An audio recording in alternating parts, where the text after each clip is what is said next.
Hello guys, welcome to the with legal. तो आज हम पढ़ने वाले हैं introduction of the Indian contract act 1872, जिसे हम हिंदी में बोलते हैं भारतीय अनुबंध अधिनियम 1872 का परिचय। तो सबसे पहले हम एक सवाल से शुरुआत करते हैं, जो ये रहा आपकी स्क्रीन पर। एक सवाल: जब मैं और मेरी दोस्त अमीषा ने धोनी के आउट होने पर 500 रुपये की शर्त लगाई थी, तो अब आप मुझे बताइए, क्या यह एक वैध अनुबंध यानी कि वैलिड कॉन्ट्रैक्ट था? और क्या मुझे अमीषा को पैसे देने की ज़रूरत है? इसका आंसर आप कमेंट में बताइए, और ना दे पाए तो हम वीडियो के लास्ट में देखने ही वाले हैं। अंत तक बने रहिएगा।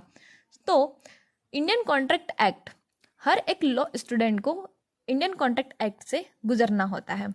तो आखिर क्यों पढ़ते हैं हम इंडियन कॉन्ट्रैक्ट एक्ट? इस विषय का क्या महत्व है? तो हम आम से जीवन में हर रोज़ कोई ना कहीं ये बात तो सुनते ही रहते हैं, भैया मुझे 2 पैकेट बिस्किट दे दीजिए, क्या आप मेरी यह किताब कुरियर कर सकते हैं? नमस्ते, मैंने पिज़्ज़ा की होम डिलीवरी का ऑर्डर दिया था।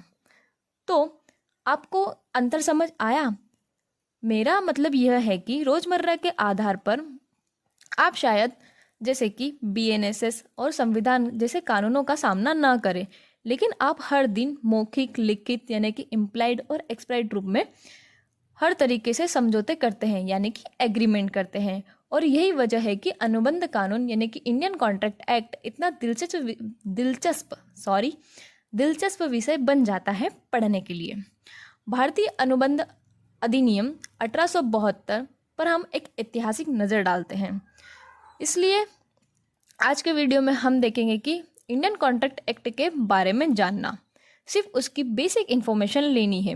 जैसे कि केम इनटू फोर्स, यह कब लागू हुआ? तो this act came into force on the 1 सितंबर 1872, यानी कि 1 सितंबर 1872 को यह लागू हुआ था।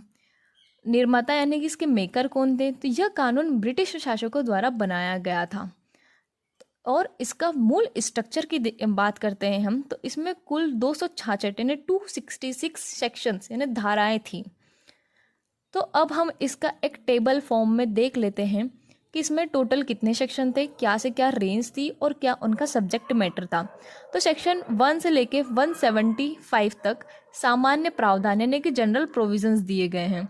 76 से 123 यानी कि सेल्स ऑफ गुड्स के बारे में दिया गया है।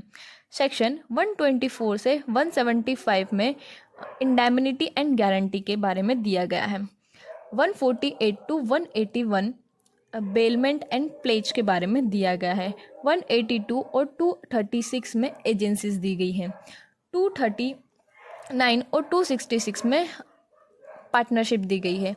अब इसमें समय रहते हुए कई संशोधन भी किए गए हैं, जैसे कि 1930 में धारा